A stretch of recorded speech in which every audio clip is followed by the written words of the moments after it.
Hello, good morning, everyone. Good evening.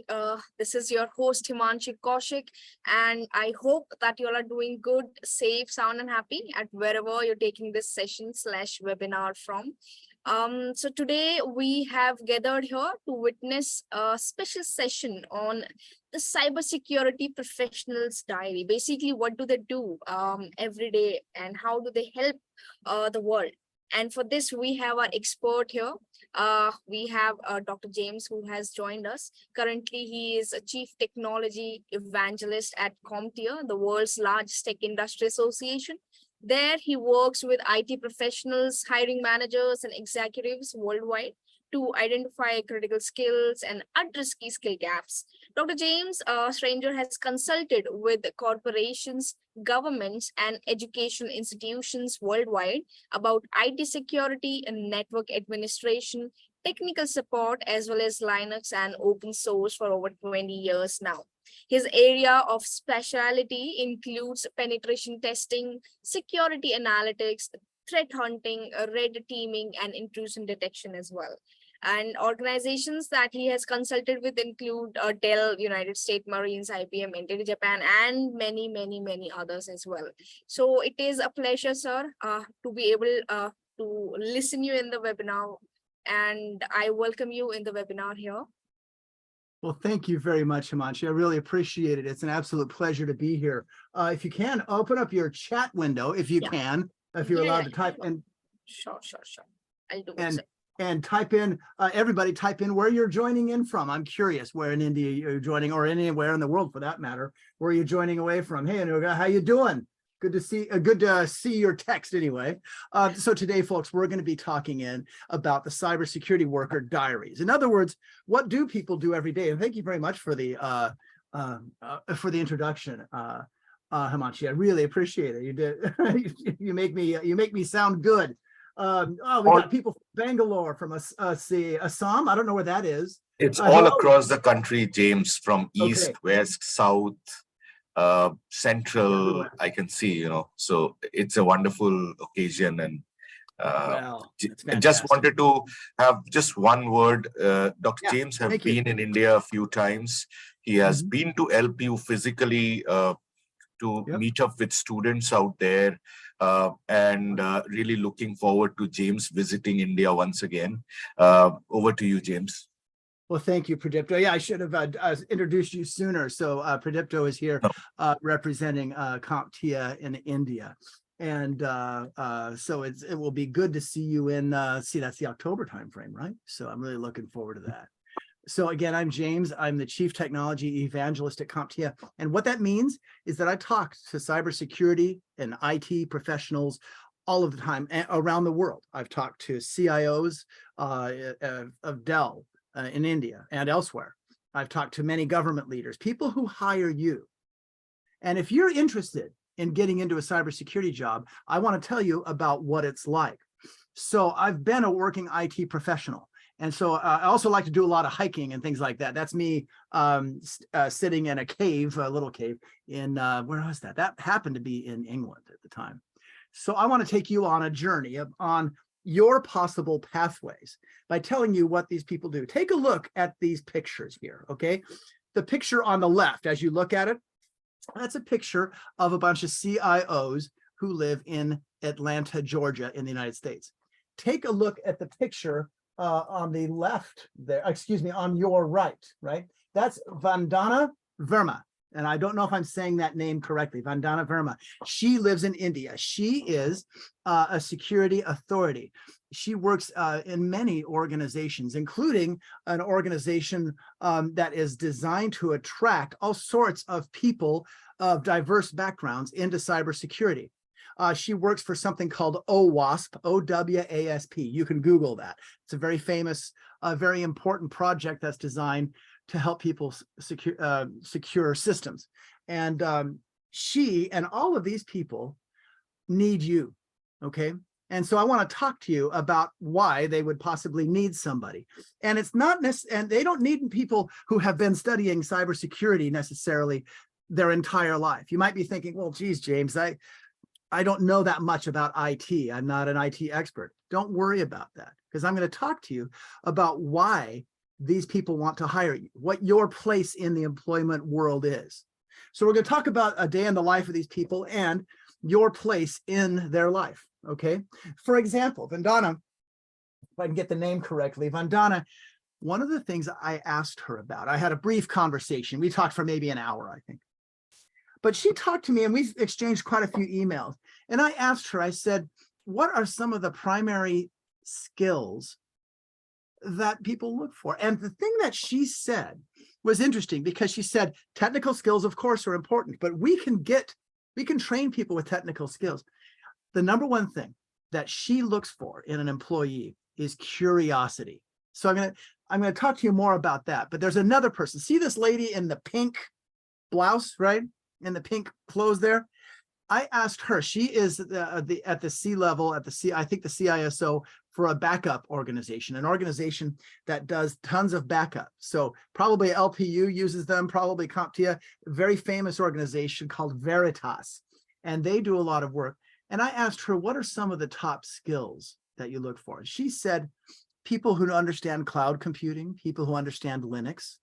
But she said, most importantly, they have to have a passion for learning. So you may think to yourself, hey, I don't know Linux. Well, don't worry about that. If you have a passion for learning, we can handle that, okay?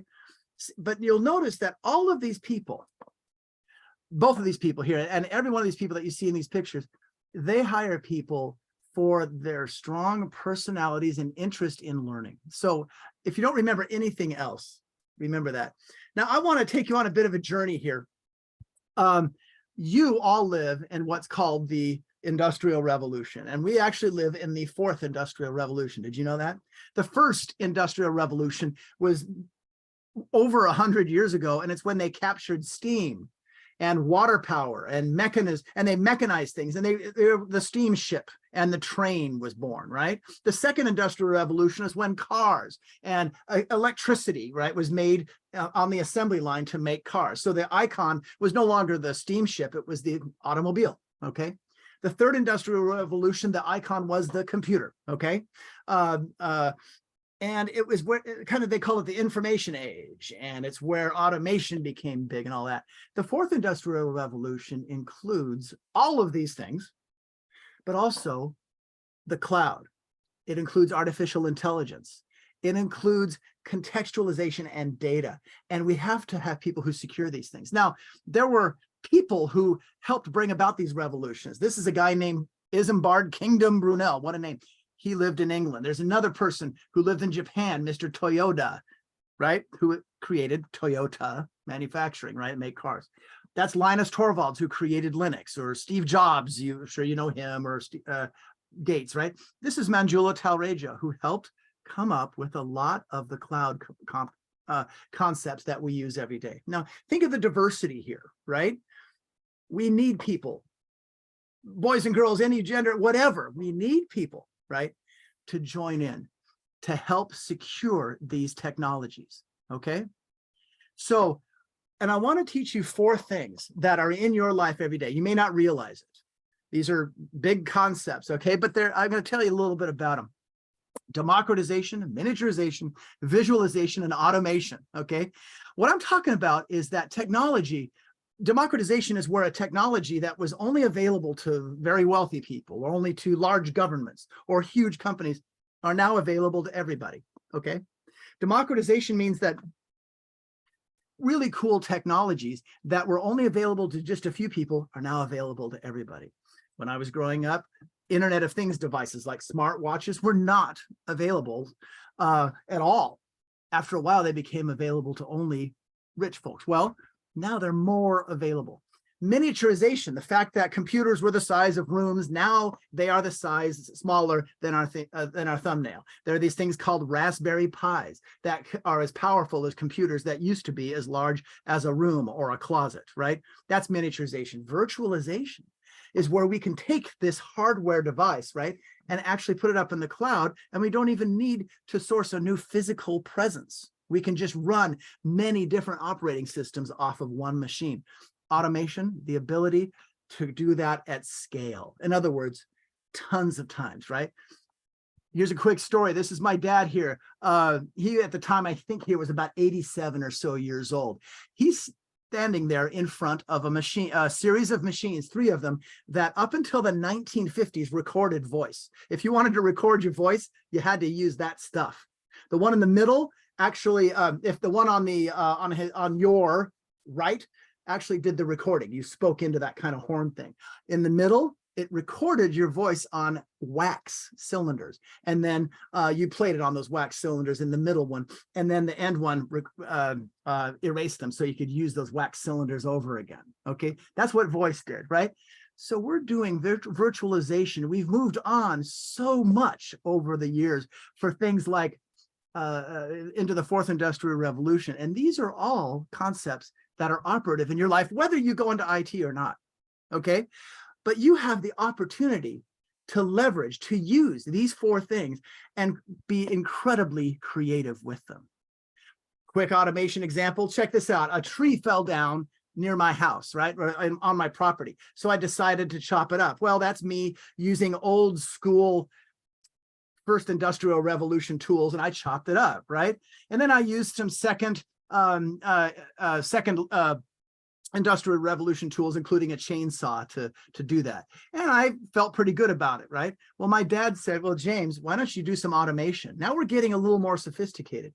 And he had had a stroke by then. He only had the use of 1 arm. And using this machine here, he was able to do literally 10 times the work that I was able to do by myself using old technology. My point is, you have the opportunity to leverage today's technology. Now, when it comes to cybersecurity, folks, there are so many different job roles out there.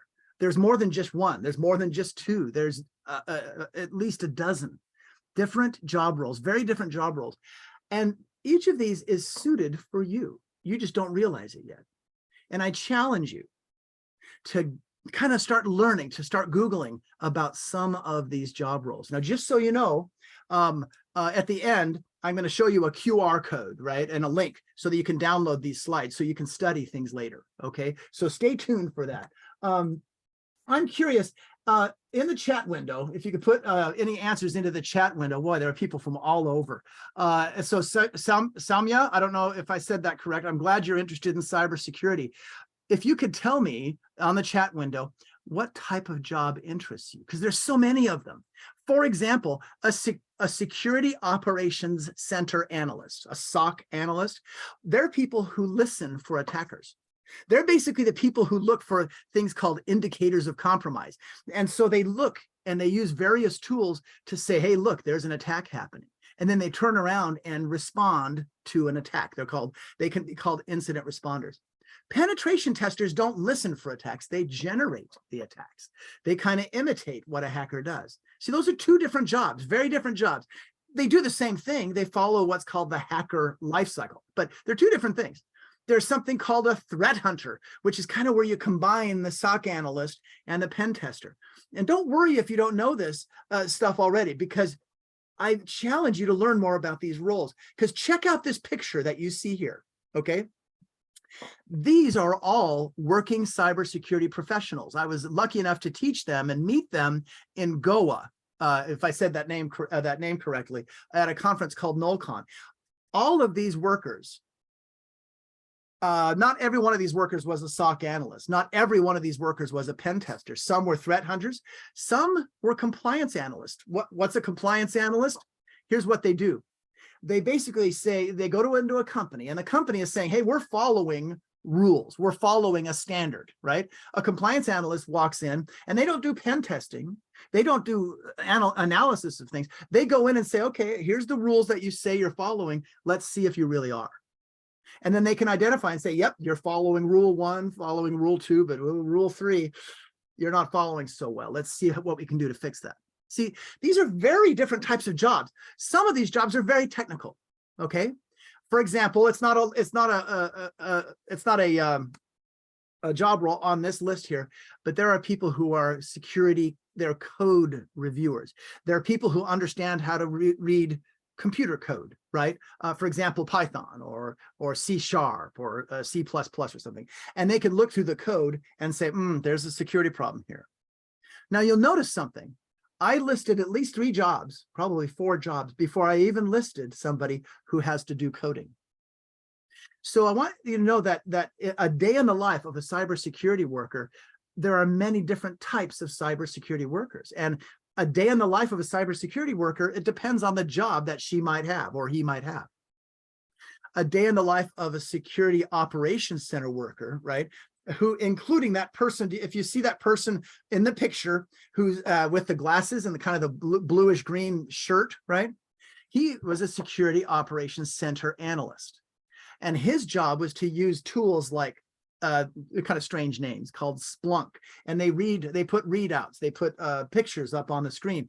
And these pictures kind of indicate, hey, there's a minor attack going on or a major attack, or wow, that looks like there's some success here with somebody attacking a system or a server or something like that. So that's just one example. And he once told me, I said, what are some of the things that you do every day? And he said, well, one of the first things that I do is I see a list of tickets that come to me, tickets meaning incidents. And he gets probably a couple hundred in about an hour or hour and a half. And he has to very quickly identify whether those tickets, those incidents are serious or not. And he's been trained how to tell what's important and what's not. And he works with people, some of the people who have the same skill level as him, some people who don't have as many skills as he does, and he works with some people who have major skills. They're even more talented, right? So he can work as a security operations analyst for many years and improve his skills. And he works quite a bit and talks with fellow workers and says, yeah, hey, I've got something I hear that's serious. Let's talk about it and investigate it some more. And that's called escalation. He escalates the problem. So that's just one example of a day in the life of a cybersecurity worker. Let's see here if anybody has any questions. Let me see here. Some of you want to do cybersecurity for the Indian government. You know, if you do cybersecurity for the Indian government, I've been lucky enough to talk to some people at some events. I've never visited the Indian government that I remember. Maybe I have, Pradipto. Maybe we did one time. Oh. No, you did not, but I didn't think so. We met a couple of people. We met several, yes. Yeah. And I asked one of those workers, and that worker, he happened to be a cloud security administrator. He was a person who said, look, I make sure that when we use AWS or Alibaba Cloud or the different cloud providers out there, he makes sure that whenever somebody creates some storage or creates a web server, that he analyzes it to see if it has problems or not. And he did things called, he used vulnerability analytics tools that basically do automated scans of systems. And then he read the readouts and said, here's some problems, we have to fix them. So, but that doesn't mean that you would do that necessarily, Sam. You could end up as a penetration tester or as a compliance analyst. There's so many different things out there. Yes, sir, what do I say about white hat hacking? It's a great question. Another term for white hat hacking is a penetration tester. And a penetration tester, the day in the life of that person, believe it or not, involves a lot more than just using tools to break into things, okay? One of the first things that a penetration tester does is they can work very closely with the organization that they're testing.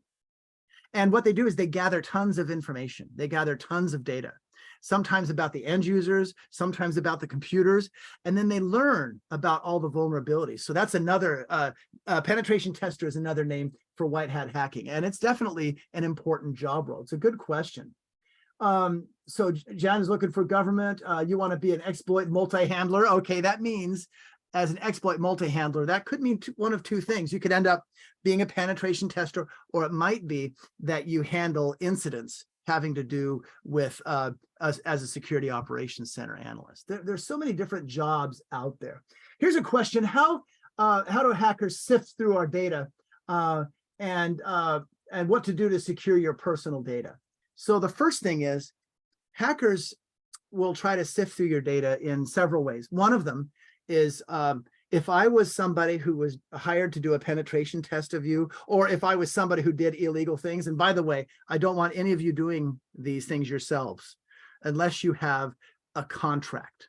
One of the first things a pen tester does is literally somebody who wants to be a pen tester, she gets a contract, and it's signed by both you and the person that you're working for. Don't think that you can just go out and do pen testing and not get in trouble. Okay, there are rules that you follow. Otherwise, you're a hacker and you can go to jail or have your reputation ruined. So one of the things that I think is really interesting, right, about being a pen tester and getting personal data is social engineering. Social engineering means that you gather information about people and you try to trick them. And one of the things that you could end up doing is, and I've helped people do it, you literally dumpster dive through their people's garbage. It's amazing how much information you can get from people's garbage, right? Check statements, okay? Very sensitive information because most people don't shred their data, right? That's just one example of how you do that. Well, how do you do that? Well, how do you protect yourself against that? First of all, use multi-factor authentication. Multi-factor authentication meaning, face recognition, fingerprint, things like that. That's one factor. Another factor would be a password. Use multi-factor. Encrypt, right? Make sure it's strong. All right, now I'm getting behind here because Pradipto, how much time do we have here? How much more time do I have? We have, it's a 1 hour session, so we have about 40 minutes from now. Okay, golly, I better hurry up. So folks, these are all people who are, most of these people are, some of these people are students, but all of these people are working professionals. These people happen to be working professionals in Thailand, right? Not India, but in Thailand, right? And we've asked at CompTIA, I represent the research department at CompTIA, and we asked people who hire you and said, what are the important skills out there? And this is a list of the skills, and you can take a screenshot of this if you want, or you'll be able to download these slides later. But data security, in other words, the ability, and that goes right back to your question about how hackers sift through our data. Data security meaning use of encryption, use of authentication, right? Use of monitoring to see if the data that we're collecting as organizations is secure. More and more, every organization acts like Google. And by that, it doesn't, I'm not saying that your organization provides email or search or whatever Google provides, lots of things, or maps, but they gather information. All organizations do that. Governments, private companies, small companies. What small companies couldn't do, years ago, they couldn't do it. Now they can. That's what I mean by democratization. So securing that data is very important. For example, there are so many rules and laws out there that if you're in the healthcare industry and you gather personal information and that information is then exposed, hacked into, that healthcare organization get huge fines, right? Banks, it's the same way. Not only does the bank get hacked, but then they get fined by a government. Okay, so data security is very important. Network security means securing information as it passes back and forth between routers and between servers.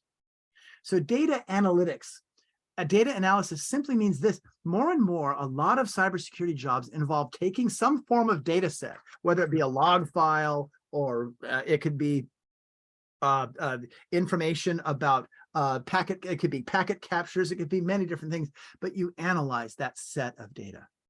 So these are all very important skills, the ability to identify a threat. In other words, it's like, well, I see somebody using Kali Linux. I see somebody using these tools. Those are only used for one thing. That's a threat. Okay.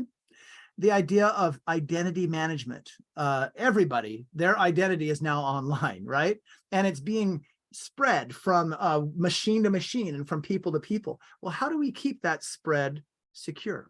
How do we make sure people can't, a bad person can't go in there and steal that information? Well, one of the ways that you do it is through encryption, but you do it by managing a person's identity online and making sure that account is there. Application security means that you are making sure that developers are creating applications in servers and that those applications as they run don't cause problems with security. So there's so many different elements that are important here. Let's see here. I'm curious if you can identify, not necessarily what these mountains are, but do you know what types of mountains these are? These are just all nearby my home. I took this picture about 5-10 minutes after taking off and flying in my house. These are all volcanoes. In the interest of time, I'll just show you.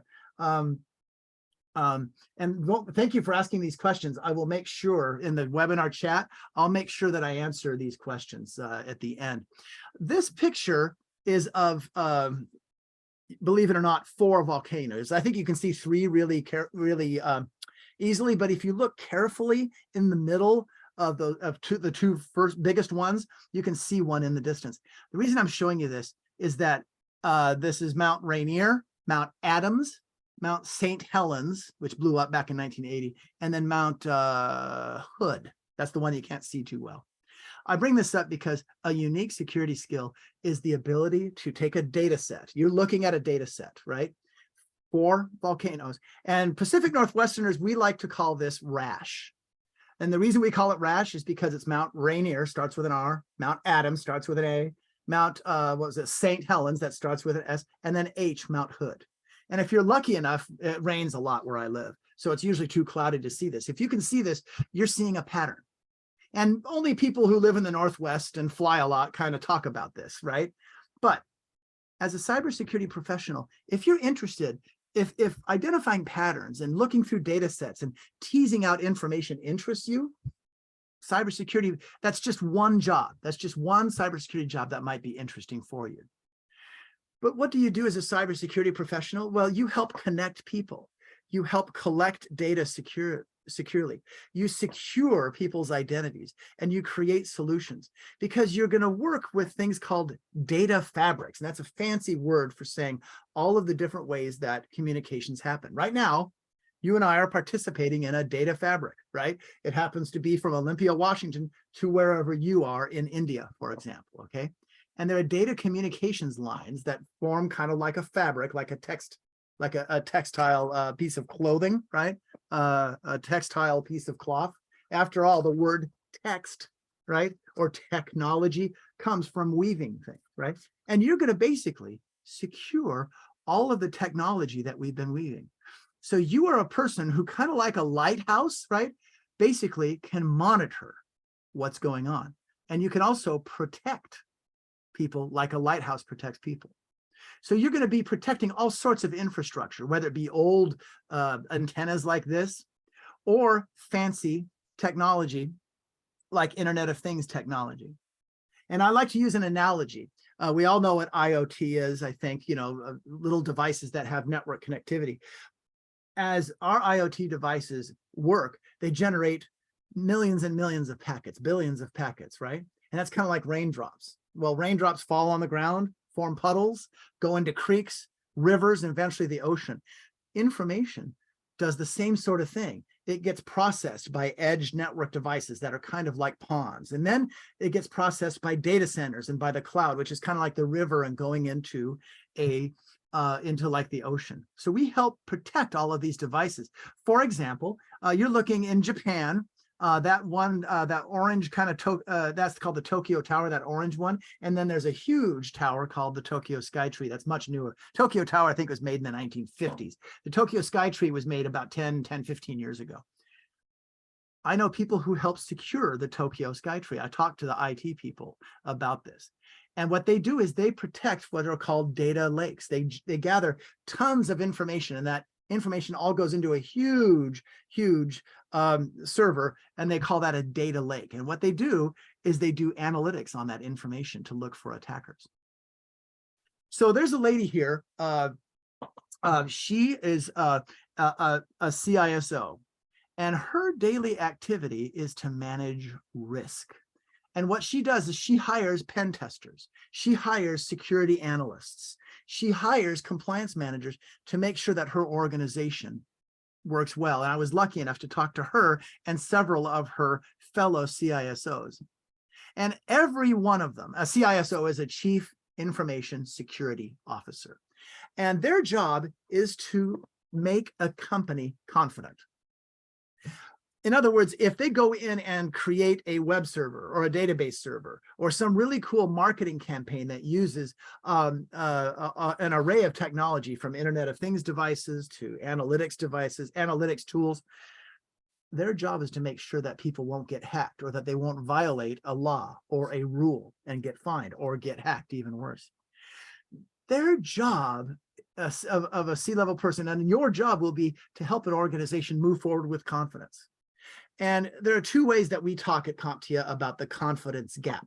The first way that we talk about it is that so many people who are getting started, like you, in cybersecurity are like, oh man, I don't know if I can do any of this stuff, right? Or, you know, do I have the tools, right? Here's the thing. If you have the curiosity to do it, if you have just even a like, hey, this looks kind of interesting, I almost guarantee you have the talent to do it. Personally, I've been a very good cybersecurity worker. I started getting my degree, my college degree in British Romantic literature, right? Has nothing to do with tech, right? I made that transition from a degree to understanding technology. You can do the same thing. In fact, you don't have to do that, right? You're young enough. You don't have to make mistakes that I did. You can do some pretty cool stuff. But what hiring managers are looking for in you is your ability to learn. And I call that skillability. In other words, do you have the ability to pick up skills? And do you have a diversity of interests? Do you have an ability to communicate? Can you eventually provide actionable, useful information to somebody? Not just, well, here are the facts, but hey, I found this and here's my interpretation. And the more you can be right about that means that you can give the organization that you work for confidence. And that could be a government, that could be a company, it could be a large company, it could be a nonprofit like CompTIA. But all of these people are going to be asking, are you a good risk? They won't tell you, they won't ask you that first off, but they're thinking to themselves, is James, excuse me, I dropped my glasses here. Is James a good risk, right? Or they'll ask basically, is Anugrah or Sangama, are you good risks, right? Well, let's talk about how you can be a good risk. Because these people, for example, these are a group of C-level workers. Most of these, some of these are students, but most of these are chief information security officers. And what they are facing is what's called an attack surface. Every time they put a technology up on the internet, it gets attacked within seconds. Sometimes those attackers are very highly paid governments. Sometimes those attackers are gangs, private gangs of very sophisticated, very well-funded people. So their attack surface, as they put web servers up there, database servers up there, gets attacked all the time. They have to combat supply chain issues, hardware that comes to them either broken or even pre-hacked. There have been times when somebody orders a server, for example, and the server has a little piece of hardware on there put in by a threat, by a bad actor, by a threat actor. Another supply chain they have is a problem they have is they don't have enough talented people to hire. And what you can do, if you can prove to them that you have those skills, you'll become attractive to them and get a job, okay? So these are all people around the world. These happen to be right here. You're looking at a picture of people in Japan, but we talk to people in India all the time. And here are some of the essential skills that you can think about. And here are some of the people who are technologists, and they talk to me about really important skills. They range from technical support, help desk, things like that, understanding networking, cloud, doing data analytics. And when it comes to security, for example, if you could see that one gentleman there with the beard and the black jacket, his name is Vint Cerf. He created a major protocol that we use every day. We're using it right now. It's called the Transmission Control Protocol. Don't worry about what that is, but he invented it. I actually got a chance to meet and talk with him. And I said, what is the most important thing that a cybersecurity worker could know? And he said, well, James, from a technical level, encryption is very important to understand, right? But he said, forgetting the technical level, he said, the thing that I really look for is somebody who wants to learn. He said, that's just so important. He goes, I made the mistake of not baking encryption, creating encryption when I created that protocol, that TCP, it's called TCP, the protocol. But he said, I've learned since then, and I've helped organizations get over that, right? So all of these people who I've known and I've met, they all are looking for cybersecurity workers who have the ability to learn. Here are a few more folks. These three people, two of these people are workers for the University of Cambridge in England, another one, Oxford University, and then this other gentleman in Glasgow University. And all of them, right, want workers who simply, if they don't know something, they need workers who can kind of go, well, I don't know that right now, but I'll take the time extra to learn it. They like people who kind of go the extra mile, as it were. This is a group of people in Manhattan, mostly people who work for banks, most of these people. they are also looking for people who are willing to work a little bit extra. Most of these people here are chief information security officers who work in the healthcare industry.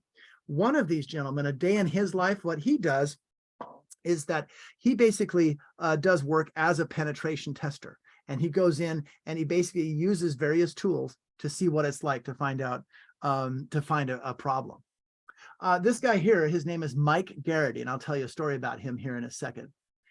And here it is. Mike says that his biggest problem when he hires somebody new is that at least 50% of these new employees' time, they spend 50% of that employee's time in the first year teaching them foundational concepts. So this is cool. If you learn foundational concepts about networking, like how something called the domain name system works. That means that, you don't type in a number, do you, when you go into a web browser or when you use something on your phone, you type in a name, don't you? www something, right? Well, from a security perspective, you need to know how all that works. And so my point about this is that a person's day in the life will become much easier, right, if they understand the foundational concepts. And these are all people from around the world, right? From Nigeria, right, to Thailand, to the United States, Robert Venier in the United States, who says you've got to have your foundations down, right? And so what you need is kind of a pathway to teach you what those foundations are. Now you might be thinking to yourself, hey, these are all people not from India. Don't worry about that because they're saying the exact same things as people in India. And I've showed you quite a few people who worked in India. And one of the lessons I think is really interesting is there's a woman here, the woman in kind of purple there in this picture. She said, well, James, you've got to start somewhere when it comes to learning. And I'm like, well, there are a lot of people that don't have the confidence to know where to start.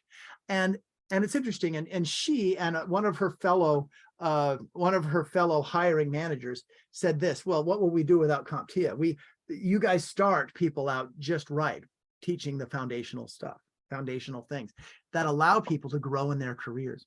One of the things I was talking to a cloud provider, and his name is Robert Venier. Robert said to me, he said, technology in the cloud changes fundamentally almost every 3 weeks. And I'm like, well, that's just crazy. That's too fast. He said, well, yeah, but if you have your technological foundation, those changes won't rattle you. They won't cause problems. So these are all people, right, who are all saying the same things, whether they're security operations center analysts like these people from India. See that picture there? I was able to talk with them, right? Whether they're security operations center analysts in India, or whether like this group here in Japan, they all are asked the same types of questions. Take a look at these 6 questions. I didn't come up with these questions, okay? These are questions that that a hiring manager asked for a company that does network security. But notice it said they asked fundamental questions. Hey, how does a hard disk work? Either a newer solid state or a traditional one with spindles that, where it moves, right? What happens when you visit CompTIA.org or company.com? That's a DNS question. How do you trouble a virtual machine in the cloud that won't boot? Well, what operating systems do you use? Do you notice these are foundational questions? They want to know if you have your foundations. And don't worry if you don't have them, because you can learn them. I learned them, golly, I didn't start learning the networking, and I did very well in cybersecurity. I didn't learn that stuff until I was in my early 30s, okay? So you're never too late, right? So what interests you? I want to know. We asked people what interests them. And these are people in India. These are questions, right, where we asked in India, what interests you in fields? And what we noticed is, if you look at the dark line, that dark line is employer job posting. So for example, software development, right? If you look at the lighter gray, the student interest registers as 26% of that. So in other words, employers, 28% of employers are looking for developers, and 26% of students, are interested in mapping that. So you could become a software developer, right? Notice with the emerging tech field, employers are looking for people who understand emerging tech, new technology, right? Artificial intelligence, stuff like that. And 24% of students are. Notice cybersecurity. They're kind of equal. I found that interesting. The reason I want to take you away from the takeaway I want you from this, though, is not so much that, oh, well, there aren't any jobs available in cybersecurity. Trust me, there are lots of them. You just have to have the right skills to have them. So there are positive and negative perceptions that students have, like you, in joining and becoming a cybersecurity worker. Positive is like, well, there's a reward. They love to solve problems. They feel that it pays well. It's interesting work. It's always challenging. It's always new. They get to use cool technology, and there are available jobs. I realize that there are recessionary elements in many economies, India included, right? But understand, we're always going to need technology more than ever before. For decades, large and small companies have tried to get by without using technology, okay?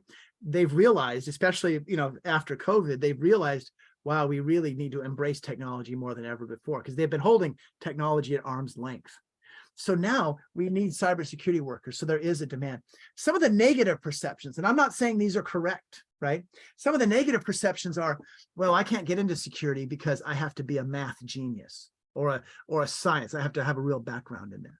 I'm never going to say that knowing something is bad, but you don't need to cancel yourself because, oh, I have to be a math genius. Trust me, personally, I'm a terrible math person, right? But I've done very well in cybersecurity, okay? If you're great at math, good for you. Great, that could work out too. But don't think that if you're not, that you can get out of it. A lot of people think, well, it's very complicated and difficult work. And here's the thing, I'll say, well, yeah, it is. You have to work at it, but there's nothing wrong with that, because the reward that you get from all that work it's fantastic. Some people are worried that it's boring. And you know what? If it does bore you, if you don't have a passion for it, figure something else out. But I would be, boy, I've never thought to myself, oh, cybersecurity is boring. Is it challenging? Can it be frustrating? You bet. But is it always terrible? No. But I've never found it to be boring. And it's not just for tech geeks. I'll tell you a quick story. Her name is Julie Brierly. She lives in the United States. She was an elementary school teacher for years, and she decided to become a compliance manager. Again, a person who kind of helps a company follow the rules that it sets for itself. She's not at all a geek. She's not at all somebody who just sits there and does computer stuff all day long. I mean, she was an elementary school teacher for years. So we need people of various backgrounds. Do we want geeks? You bet, right? But it's not just for them. A lot of people are worried how much it costs, right? The majority, right? We don't know if there are good training options. There are good training options out there for you. Good ones that will get you right into what industry wants. Lack of preparation. People are like, well, I wasn't prepared in school for all of this stuff. I'll bet you were. You just don't realize it. The great thing about getting into technology, into cybersecurity, is that it's really kind of weird. You kind of find your destiny and you don't quite realize it. I had no idea that cybersecurity was something that was that I was good at it. I had no idea until I just kind of started working with it. And I'm like, oh my gosh, I get this. And I was able to help people get it. You can do that too, I think. Some people think it's too competitive. Everything's competitive, but I don't think it's too competitive to get in, okay? Do you have to work hard? Yeah, you bet you do. But it'll work out. I think people do worry about this confidence gap. There aren't enough mentors, right? Through LPU, you can get some really good mentors going. And one of the great things about learning through LPU and things like that is you can do some really cool stuff. Well, I'm taking way too long here, but a lot of people think that there's a real concern like, well, automation will take my job away. And we noticed that in India. Notice in India, there's especially a concern that, well, automation will take jobs away.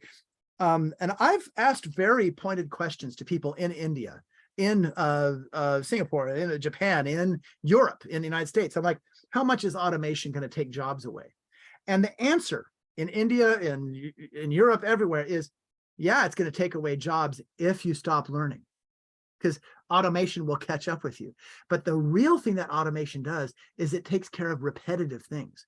It takes away that boredom factor, and you can set automation to do really cool stuff, and you can focus on the unique things. So people really do worry about the fear of failure, of skills deficiencies and things like that. Or, well, I'm too far behind. I remember I'm like, well, I'm 10 years older than the people who are starting this stuff.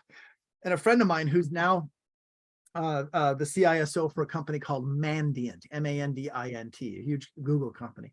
He said, James, don't worry about that. If you just keep learning, you'll surpass them if you just keep learning. And I'm not saying I surpassed anybody, but I've done well. Let's put it that way. So there are all sorts of things that you can do to pursue a company. We noticed that in India, for example, 44%, much higher than the rest of the world really, is currently considering getting into IT. And there are a lot of reasons for that. India tends to be the IT supplier in many ways to many parts of the world. It's really cool, right? Don't worry about that though, that, oh, there are too many people getting into it. Trust me, we still need more. So don't worry about the fear of failure and deficiencies and things like that. Yes, there are economic concerns. You bet there are, but those are worldwide. But that is countered by the fact that companies, more than ever before, need technology, and therefore they need people to secure it. So yes, there have been moderating elements in terms of lately about spending and things like that. But trust me, we still need people. At the current level of spending, we still need many people. So a couple of things to think about. I like to do a lot of hiking. And when you go hiking, you're supposed to bring the 10 essentials with you. You know, things like a compass or a good GPS, right? Sunlight, sun protection, you know, sunscreen, enough water, stuff like that. Well, when you get started, first of all, your 10 essentials to get started are curiosity and creativity. That's the first thing. The second, can you map a technology to a business? Do you have a curiosity about how a business works? And if you want to work for a government in a sense does business, right? You know, what is the government's goal? We need people who don't just say, well, look, I just know how to do database security, or I just know how to do security. No, no, no. I want to learn how to secure a business. That's new style thinking. It's very important. Create a learning network. Use LinkedIn or whatever useful social media tool. I'm not so much a TikTok fan or whatever, but I really like tools such as LinkedIn. Create a network of people. Get a strong technical foundation, like I've mentioned. Keep your passion for learning. I was talking to somebody who is a hiring manager for State Farm. They're an insurance company. They hire millions of people. I shouldn't say millions. They hire tens of thousands of people. And he said, I hire people who have a passion for the protocols. And I'm like, what do you mean passion for the protocols? And he said, I want somebody who really just loves learning new technologies. Okay. Doesn't mean you have to know them now. Just keep learning. Start learning and keep it. Previous experience is always nice, but you know what? Your life experience, no matter how young you are, is important. It has given you experience. You just need to learn and leverage it and discover it. We need people who can make commitments, who are like, no, I'm interested in helping the company, okay, or the government. They need people who to leverage their previous skills. That's number 8. Number 9 has to do with getting real employment information. Don't just believe in the fear, uncertainty, and doubt, okay? Get information from good resources about what's going on, rather than people who are trying to scare you because they want you to, you know, listen to the advertisements for their news program. And then create a professional network, not just a learning, but a professional network. 2 different things. They kind of combine, but a learning network of people who you can ask questions about how to learn stuff. Professional network are people who are hiring managers, you know, fellow students, because if you network with them, you can get a really cool job. So I'm, let's see here. Let me stop right here. Pradipta, how much time do we have? I could do a little demo, or I could continue on talking about this stuff, or we could go to ask questions. Do you have any particular input about what we can do next to close things out? I think we should do a small demo and then leave a little bit of time for a few questions that I've been answering questions on the fly. Thank you. But there are a few technical questions that I would like you to address, but let's go on the demo piece first. Okay. So what I want to do is a really quick demo here, and it'll take me a few minutes, you know, just to kind of explain it here. So what I'll do is I'll first start by arranging things, and then I will share my screen. There we go. First of all. All right. There we go. Okay. So first thing here, let me see if I can share my screen properly, because I stopped sharing. So don't worry, everybody. I'll share my screen again. And let me see if I can do this right. I believe we will do that screen right there. Okay. Let me know if you can see the screen that I'm trying to share. Can you see it's a desktop there? You walk in there. Okay.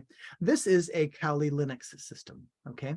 And this is, I'll just do it by the IP address here. I just want to let you know what system I'm using here.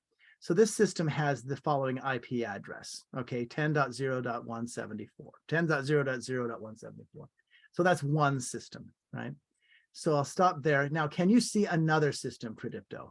I'll use you. Can you see another system? This is a Windows system. Can you see that, or are you still looking at no, you're still looking at the other one. Let me see if I can share the actual screen. I got to share this properly. So forgive me here, Pradipto. For some reason, I seem to have forgotten how to use a computer. I'll find it here in a sec, folks, and do it right. All right. Come on, where is it? Where is it? There you are, Pradipto. So I will share my screen, see if I can do it right. So maybe screen 2, that's probably the one I want. So let's see what I'm sharing here. Let me know what you can see. I'm able to see Oracle virtual machine. A virtual machine, what does it look like? Is it a Windows system? Am I moving it around? It does not look like a Windows system. No? Okay. Let me see which one I'm sharing here, Pradipto. Sorry. Hi, Dr. James. Atul Malhotra here. I can see all the machines, right? Oh, yeah, You have a Oracle VirtBox opened, and at the back you have a virtual machine of Windows running there. So I think everything is set up. Please continue with the demonstration. Okay, good. So I'll continue. So what I'm doing here is I'm using one system to ping another. Okay. So what I'm doing here, I'll do IPA. So what I am doing is I'm taking this system here that notice it's the system that has kind of the trees on it. Can you see that? And what I'm doing is I'm pinging one system to another just to make sure they can talk to each other. So this is the 10.0.233 system, and I'm using it to ping another system. Okay. And you can see they're talking to each other right now. But see, I don't know what system that is, but what I can do is I could do a simple little tool called nmaps. Nmap dash, and I can do -O for operating system. And this little tool called nmap, it's called a network mapper. And what it is, see if I can remember my root password, it has the ability. Dr. James, yes. Dr. James, if you are doing some kind of demonstration live, that is not available here. I mean, you are just visible with Linux the Oracle visible. VirtualBox Manager. Yeah, the Oracle VirtualBox Manager is there, and at the back a Windows machine is there, but the Linux terminal or the nmap which you are running, that is not there. Yeah, now I can see your cursor moving. Yes, now it is there. Yeah. Yes, Okay. yes. So let me start from the beginning here. I'm sorry, guys. Let's see. So I am using this system here, which is this. It's the 10.0.233 system. And what I'm doing is I'm going to ping a remote system. And that remote system is this one right here. Okay. There we go. Do it again. That remote system is this remote Linux system. Okay, so they're able to talk to each other. So there's this one here. If you can follow along here at 10.0.174, and I'm going to minimize it, and I'm going to ping that one, right? Well, here is an old Windows system that I want to show you, and it's an old Windows 7 system. You're probably thinking, James, why are you showing such an old, silly, old operating system as that, right? And the answer is, did you know that most ATM systems, that handout cash, are using this level of operating system? They don't even use Windows 10. They'll use this. A lot of X-ray machines and things use this old system. So I'm just showing you the way things are. What I'm going to do is I'm going to show you how an attacker, for example, begins to study a remote system. So this Windows system, I'll show it to you again, has the IP address of 10.0.0.29.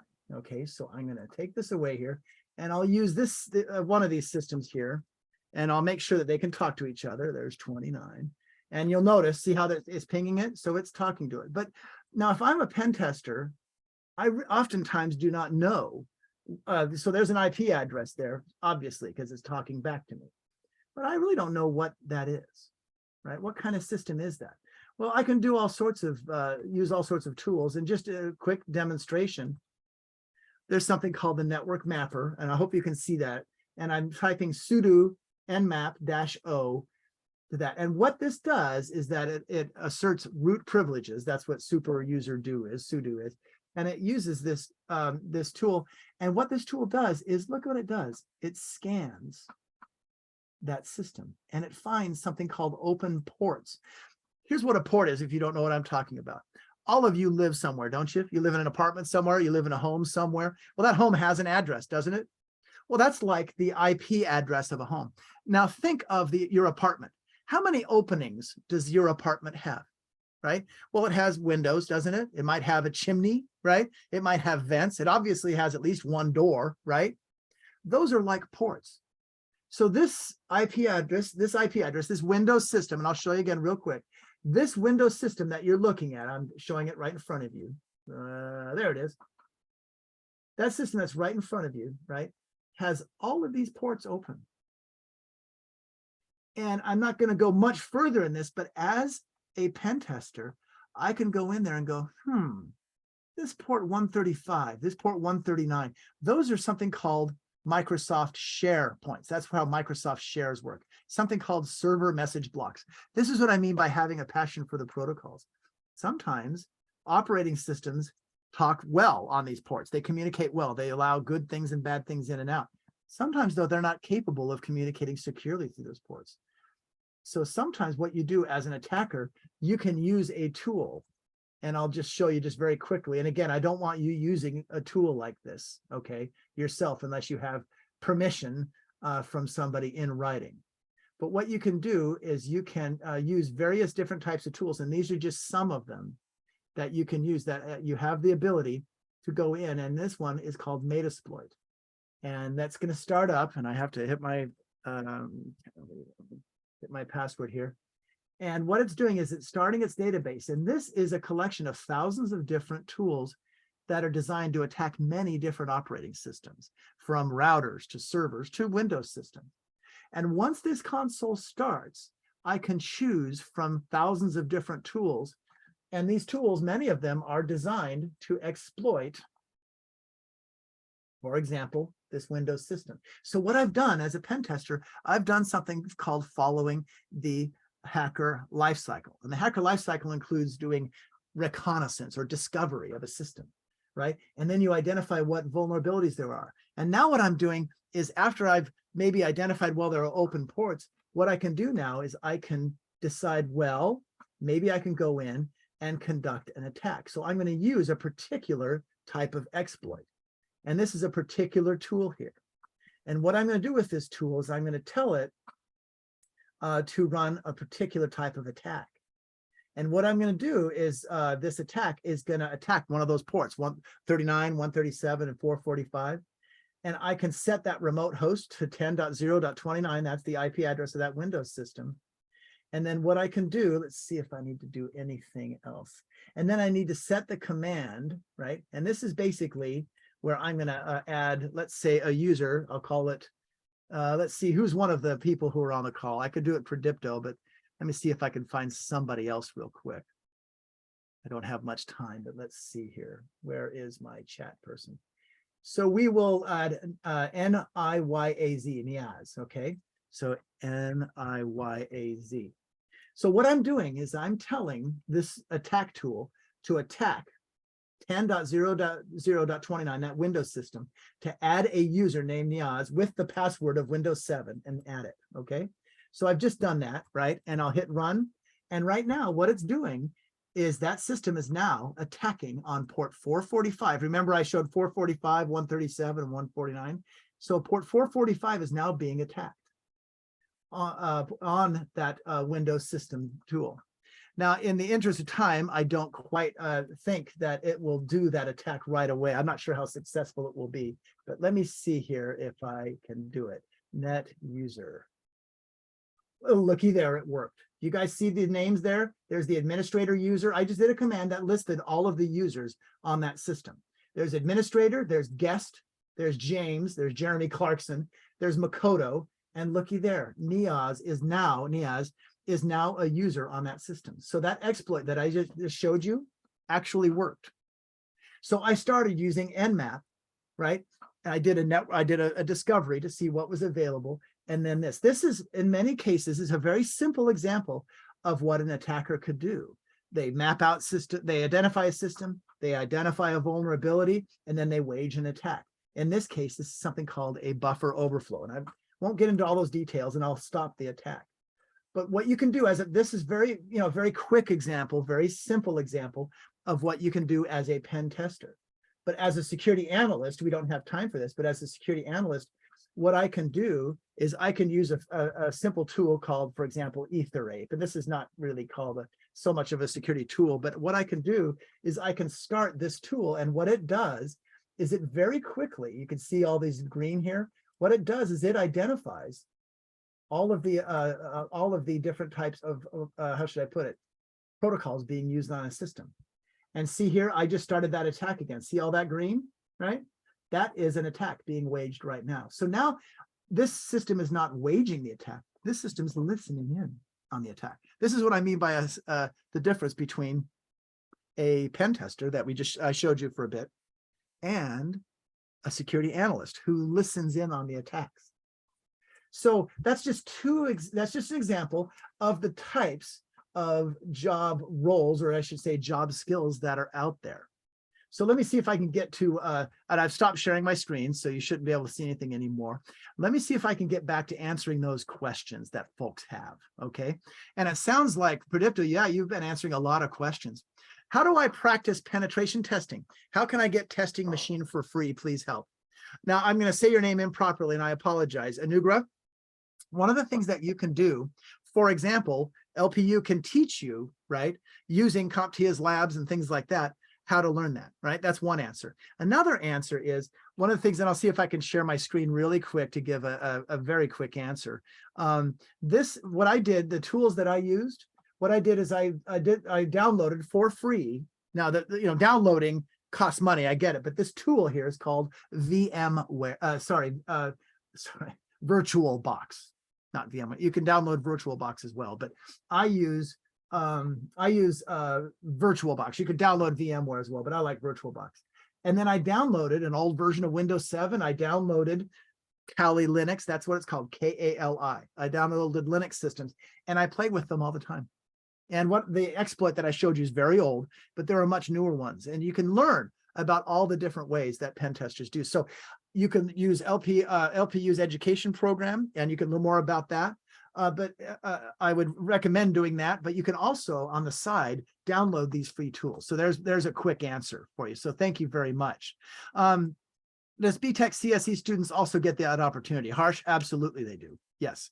Jeet is asking a question. How does antivirus protect our PC from such attackers? It's an excellent question.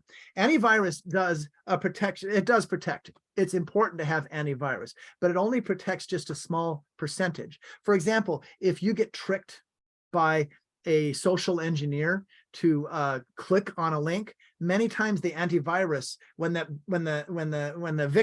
you click on a link, that tool might be so new that the antivirus hasn't been updated, but it will capture probably 80% of a lot of the attacks that are out there. It's the 20% that we hire human beings and artificial intelligence to help us with. It's a great question.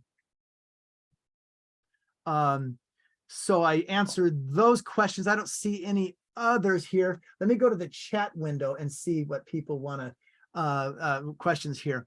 If I want to resolve that attack, what do I do? It's a great question, Harsh. The attack that I showed you, not only was I using a very old operating system, so the obvious answer would be upgrade the operating system, right? But many times, if you have an X-ray tool or a wind generating turbine, right? You can't update that old software. Because if you did, it'll make it so that you can no longer control the software. I was talking to a guy who ran an X-ray machine. It was a $500,000 X-ray machine. He's like, I can't update the system. So there are things called air gapping. I won't go to details on that. You can do air gapping, but usually to do that, you update the service pack or patch level, they call it, of the system, or you upgrade the operating system. Sometimes you can't do that. So there are additional things you have to do, including monitoring or air gapping. So great question. Let's see other questions. So Harsh, that's a great question. And it's funny because people are like, oh, come on, just patch, patching solves problems. I know of a state in the United States, one of the leaders for the police in that state. It took them 18 months to do a simple update of their Java.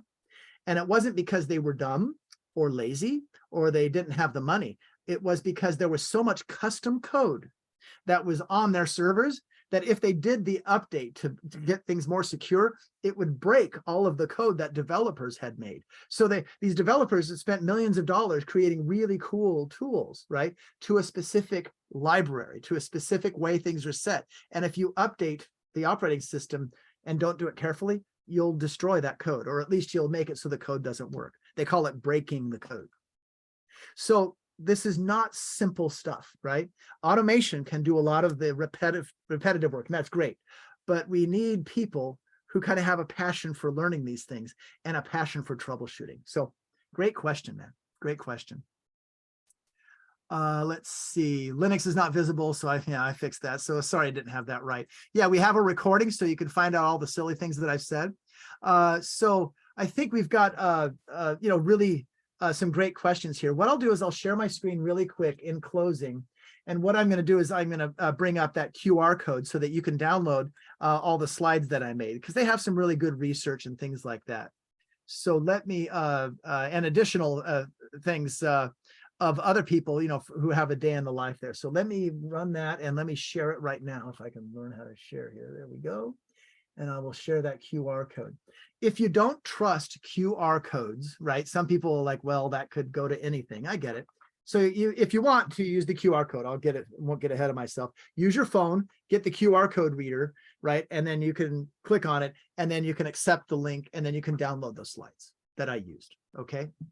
If you don't trust a QR code, which is fine, I don't blame you, I guess, you can type in that really ugly, very long URL there, okay? It's being recorded, or you can take a screenshot here and type it in. I could have done a tiny URL or something like that, but people sometimes don't trust those either, right? Especially after a security lecture. So let's see, Pradipto, am I over time? Slightly, but I think you're good, okay. And I will hand it over to Dr. Atul and Himanshi to close Great. this. Well, thank you so much, Himanshi and Dr. Atul. Thank you, everybody who joined in and who asked questions. Thank you so much for your time. I hope I was able to give you an idea of a day in the life of cybersecurity workers, a little hands-on demo, and just get you curious. And don't think that you can't get started on this. I know you can. And I encourage you to do that. Keep in what's the word? Keep in touch with me if you want. I'm on LinkedIn, James Stanger, just JAMES STANGER. I'm on Twitter as well, but I don't spend a lot of time there. On LinkedIn, if you want. You don't have to if you don't want to, but I'd be happy to answer any questions that you have offline or whatever. So thank you again for your time. Himanshi, thank you so much. And Dr. Atul, I really appreciate it. Thank you, sir. Thank you so much, Atul sir, Pradipta sir, Atul sir, for James sir, for joining in here. So we have one last question from Harsh. Oh. Yeah. So it says, how does antivirus work or react when someone, third-party attacker, attack our system or trying to hack our system? So antivirus, what it does is that uses something called signatures. And what the signature does, the antivirus engine, right? What it does is it reads those signatures. And as soon as an attack comes, right? Whether that attack comes for somebody clicking on a link or a worm or something comes in and attacks the system, if the antivirus recognizes that attack through the signature database that it has, it's constantly reading, the antivirus is constantly reading its database. And what happens as soon as it meets a match, it's like, ooh, I know that's bad. And then the actions it can take will include warning you, giving you a notice, shutting down trying to isolate that code, sometimes shutting down a particular service, saying, hey, it looks like it's being attacked. I had to shut it down. Notification of you and also the systems administrator. So there are many things that antivirus does. Antivirus is increasingly sophisticated, but because it uses signatures, that's the problem. What happens if an attacker comes up with code that's so clever, it's not recognized in the database of the antivirus? The antivirus is only as good as the database that it has. And if the antivirus is outdated by even seconds, that new code, oftentimes it's called a 0-day attack. And it's called a 0-day attack because nobody knows anything about it. Even the vendor doesn't know about it. And so the antivirus people don't know about it either. Yeah. So that's one of the problems. Is that the question? Yeah. Thank you, sir. Harsh, I hope you've got the answer of the question. So we have another question from Anugrah. So it says how programming helps in penetration testing, and is it necessary to learn programming to do the testing and all? Could you say that one more time? That's a very good question. Say that one more time. So it is how programming actually helps in penetration testing, and is it necessary to learn programming to that? That's a very good question. You do not necessarily have to be a great programmer to then become a pen tester. Not necessarily. It does help, right? So I will say a qualified yes, that it helps, but I know many people who are entry-level to mid-level pen testers who are not coders. They don't know coding. But to become an advanced pen tester, you're going to need to know some form of coding. The popular language that people will talk about as pen testers to learn these days is Python. But don't think that say, well, I'm not a coder, so I won't be a pen tester. Don't worry about that. You can get started without being a coder. So there you go. I'll just add here, one point is that while designing the curriculum for BTech cybersecurity and blockchain in LPU, there will be lessons on coding, including Python, that will be taught as a base before they move into core cybersecurity topics in their 4-year degree program. Yes, and many of those languages can be, for example, Python, C#, C, C++, but that's and many more, right? The usual answer that a pen tester will give you is, well, it depends, which is not a great answer, right? Because pen testers tend to be very situational, right? They have to bring the appropriate tool for the appropriate job, right? And sometimes that is Python, right? For example, one time I was doing a pen test, day in the life here, I was doing a pen test and I was uploading a scanner. And my boss at the time goes, James, that takes a lot of time. You're going to get caught doing that. I'm like, well, I need a scanner. And he goes, James, what, you know Python enough to create a little scanner, don't you? It was about 100 lines of code. I'm like, oh, yeah, I could do that. In fact, I even copied and pasted some of it. You can use ChatGPT for that these days, right? And I created my own little scanner because the system that I was testing already had Python language on it. It had the interpreter, the Python language installed. So I just created a very small little scanner and I was able to then move from one system to the next. That's called lateral movement. So my Python knowledge is not good, but I was able to create a little application in that. You can do that eventually. You'll learn about all that sort of thing. Yeah, thank you, sir. And I think we're done with the queries, attendees. If you have any other query, can you post in the chat box? And meanwhile, I would ask Atul sir, do you want to add anything to the webinar or want to ask anything, sir? Any questions? Yeah, first of all, I would like to thank Dr. James and Pradipta sir for organizing this session and being a very resourceful part of it. And it was a very splendid demonstration also, which Dr. James gave to the audience. And I am expecting that the students who are the prospective candidates for taking the admissions in the programs of LPU will definitely be more interested now in getting the admissions there, as they have just got to get a glimpse of what we actually do here in our university as a part of our cybersecurity program. So thank you, Dr. James, for the session. Anytime. Thank you. Thank you. Me, talk to people. And thank you. Thank you, Atul sir. Thank you so much. Thank you, Yato. Um, Yeah, at last, I also would wanna extend my thanks, James sir, Pratipta sir, and Zul sir for joining in here and for Thank you. giving this insightful presentation. Thank you so much, sir. And at last, I would want to thank participants, of course. Like you've come here, you have stayed here for this long hour, and your interactions, your questions are really appreciated. So with this, sir, I would take your permission to wrap this webinar. Shall I? Yes. Yeah. Yeah. Okay. Yes, Okay. of course.